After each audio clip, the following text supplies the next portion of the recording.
even those of us who say we are pastors, we are very limited in spiritual encounter. Listen, when you talk about divine presence, me standing here, well, I wonder whether I'm even qualified to talk about it. But there are some people, Jack, they understand it, Papa. I remember one day I went to preach for Pastor Kweku Dazi when he was with Bishop Francis Apple. I was sitting down. He's just about to introduce me. At that time, Papa Hagin had just died.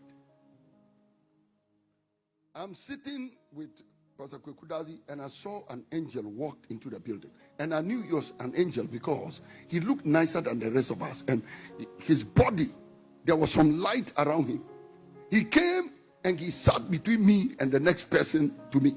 That day, I remember, I was facing like this, and he sat on my left. And he was between me and the next person to me. The chairs were tight, but he managed to fit because their dimensions are not our dimensions. They are light. This is a light body, or a body light. He came and fitted it. And as soon as he sat on that side of me, this part of my leg became very hot.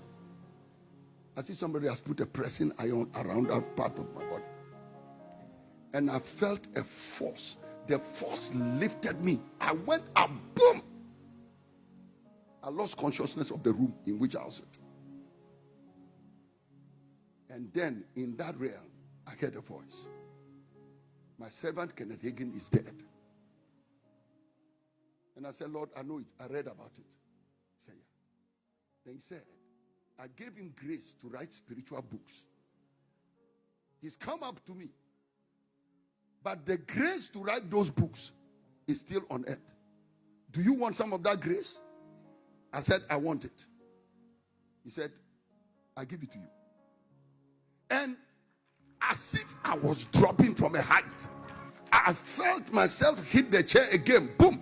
And at the time I hit the chair, I heard Pastor Kweku Dazi was saying, Daddy, Daddy, Daddy. I think he thought I slept or something. Then I got up and started preaching.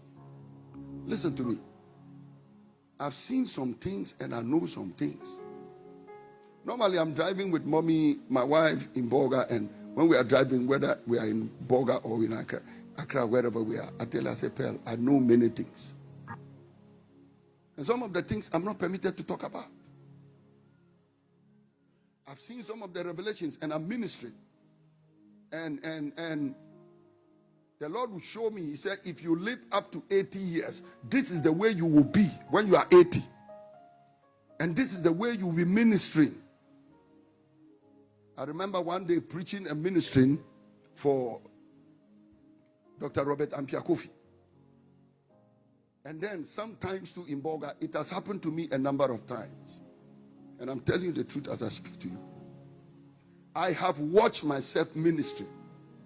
That means I'm looking at myself. So you are outside of yourself and you are looking at yourself.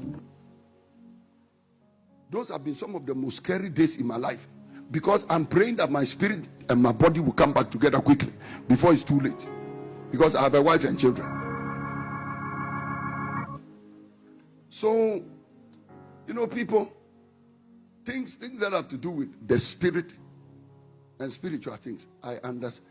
I won't say I understand them fully, but I really appreciate them.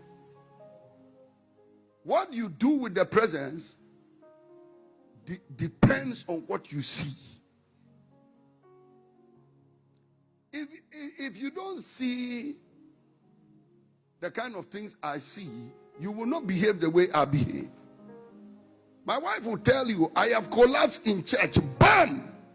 And they carry me and put me in a pickup and take me home. No, I'm gone.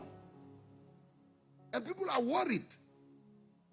One day my mother followed me up to the house. She came to the house at 4 a.m. to come and see whether I'm okay. And I came out of the room. I said, Ma, what? She said, the way you pass out and they carried you out. And I said, Ma, if everybody's mother was following them to their houses, when they fall under the power, there will be no church. Next time, don't follow me to the house. I'm good. I'm okay. You know, may the Lord give you some super experience. And it is not for only pastors, it is for members.